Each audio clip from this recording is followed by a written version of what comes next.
Hello students, আমি Nitish sir জ্ঞানজ্যোতি coaching সেন্টারের পক্ষ থেকে তোমাদের প্রত্যেককে জানাই আরও একবার স্বাগত। তো স্টুডেন্টস, আজকে আমি তোমাদের সঙ্গে আলোচনা করব এনইপি 4 ইয়ার আন্ডার গ্র্যাজুয়েট প্রোগ্রামের অধীনস্থ যে সমস্ত ছাত্রছাত্রীরা এসকেবিইউআর আন্ডারে বিভিন্ন কলেজগুলোতে পড়াশোনা করছে তাদের জন্য আজকে আমি আলোচনা করব ফিফথ সেমিস্টারের মেজর পেপার 6 হিস্ট্রি থেকে অতি গুরুত্বপূর্ণ একটা টপিক, দিল্লি সুলতানি যুগের যে ইতিহাস রয়েছে সেই ইতিহাসের যে সাহিত্যিক উপাদানগুলো সেই উপাদানগুলি সম্পর্কে আজকে বিস্তারিত আলোচনা করব। ক্লাসটি শুরু করার পূর্বে তোমাদেরকে বলে রাখি, যারা এখনো আমাদের চ্যানেলটিকে সাবস্ক্রাইব করনি তারা অবশ্যই চ্যানেলটিকে সাবস্ক্রাইব করে পাশে থাকা বেল আইকন অল প্রেস করে দেবে, যাতে নেক্সট টাইম থেকে কোনো ভিডিও আপলোড করলে তার নোটিফিকেশন তুমি সবার আগে পেতে পারো। এছাড়া তোমরা যারা ভাবছো যে অনলাইনে আমাদের ক্লাস জয়েন করবে তারা অবশ্যই যোগাযোগ করবে আমাদের অফিসিয়াল নাম্বার 7076398606 নাম্বারে অথবা 6295916282 নাম্বারে। তোমাদের টোটাল কোর্স ফি রয়েছে তোমাদের এই সাধ্যের মধ্যে শুধুমাত্র 1199 রুপিস, কিন্তু এখন আমরা পুরোপুরি 50% ডিসকাউন্টে দিচ্ছি। মাত্র 599 রুপিসের বিনিময়ে তোমরা পুরো প্যাকেজিংটা আমাদের কাছ থেকে পেতে পারো। তো দেরি না করে আজই যোগাযোগ করো আমাদের সঙ্গে এবং যুক্ত হয়ে যাও আমাদের অনলাইন ক্লাসে। চলো শুরু করছি আজকের ক্লাসটা ডিটেলসে। দিল্লি সুলতানের ইতিহাসের সাহিত্যিক উপাদানগুলি সম্পর্কে বিস্তারিত আলোচনা। ওকে, আমাদের ডিটেলসটা এখানে রয়েছে, তোমরা স্ক্রিনশট করে নিতে পারো। আমাদের সেন্ট্রাল গভর্নমেন্টের পারমিশন নেওয়া আছে, আমাদের সেন্টারের নির্দ্বিধায় তোমরা যোগাযোগ করতে পারো আমাদের সঙ্গে এবং যুক্ত হতে পারো আমাদের অনলাইন ক্লাসে। এখানে দেখো সিআই এর নাম্বার দেওয়া আছে, এটা হচ্ছে গভর্নমেন্ট যে আমরা রেজিস্ট্রেশন করেছি তার নাম্বারটা।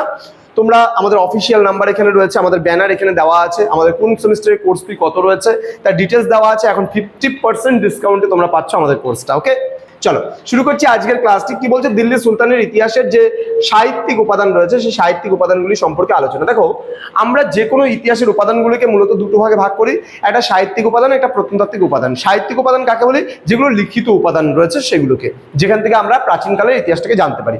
কিন্তু এখানে মধ্যযুগের ইতিহাস, বিশেষ করে দিল্লি সুলতানি সাম্রাজ্যের ইতিহাসটাই কিন্তু তোমাদের এই বছর পেপারে রয়েছে। তো বলছে দিল্লি সুলতানের ইতিহাস রচনার জন্য প্রচুর সাহিত্যিক উপাদান বিদ্যমান। মানে দিল্লি সুলতানি সাম্রাজ্য যে আছে এটা সুলতান বা কোনো কোনো সালতানাত দেওয়া আছে, ঠিক আছে। তো দিল্লি সুলতানি সাম্রাজ্যের ইতিহাস জানার জন্য কিন্তু প্রচুর প্রচুর প্রচুর উপাদান রয়েছে। বলছে যা মধ্যযুগের অন্যান্য সময়ের তুলনায় অনেক বেশি সমৃদ্ধ এবং প্রধানত ফার্সি এবং আরবি ভাষায় রচিত কিন্তু এই সাহিত্যিক উপাদানগুলো বিশেষ করে গুরুত্বপূর্ণ। এই উপাদানগুলির মধ্যে সবচেয়ে গুরুত্বপূর্ণ হলো সমসাময়িক ঐতিহাসিক গ্রন্থ বা ক্রনিক্যালস, যেটাকে আমরা বলি।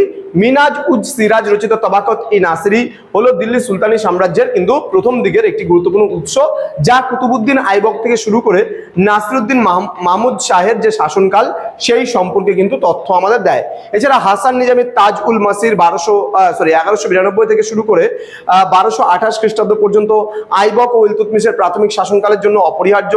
জিয়াউদ্দিন বরনির তারিখ ই ফিরোজ শাহী, গিয়াসউদ্দিন বলবন থেকে ফিরোজ শাহ তুগলক পর্যন্ত এবং তার ফতোয়া ই জাহানদারি সমসাময়িক শাসননীতি ও সামাজিক অবস্থার গভীর অন্তর্দৃষ্টি প্রদান করে।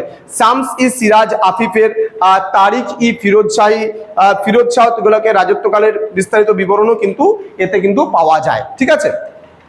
এছাড়া যদি আমরা বলি আমির খসরু রচিতও কিন্তু খুব গুরুত্বপূর্ণ। এখানে রয়েছে যে উপাদানগুলো, আমির খসরুর বহুমুখী রচনাগুলিও ঐতিহাসিক তথ্যের ভান্ডার। মানে প্রচুর পরিমাণে যে আমির খসরুর যে রচিত গ্রন্থগুলো রয়েছে সেখান থেকেও কিন্তু প্রচুর ঐতিহাসিক উপাদান সম্পর্কে জানা যায়। বলছে তার খাজাইন উল ফুতুহ, আলাউদ্দিন খলজির কিন্তু দাক্ষিণাত্য অভিযান, কিরান উস সাদাইন, কায়কোবাদ ও বুগরা খানের মিলন এবং তুঘলকানামা গিয়াসউদ্দিন তুঘলকের উত্থান সম্পর্কে গুরুত্বপূর্ণ তথ্যও কিন্তু আমাদেরকে প্রদান করে। সমসাময়িক ভ্রমণ কাহিনী ও বৈদেশিক বিবরণগুলিও ইতিহাসের গুরুত্বপূর্ণ উৎস। মরক্কোর পর্যটক ইবন বতুতার কিতাব উল রাহলা মোহাম্মদ বিন তুঘলকের রাজত্বকালে ভারতের সামাজিক, অর্থনৈতিক এবং প্রশাসনিক ব্যবস্থার এক জীবন্ত চিত্রও কিন্তু এতে তুলে ধরা হয়েছে।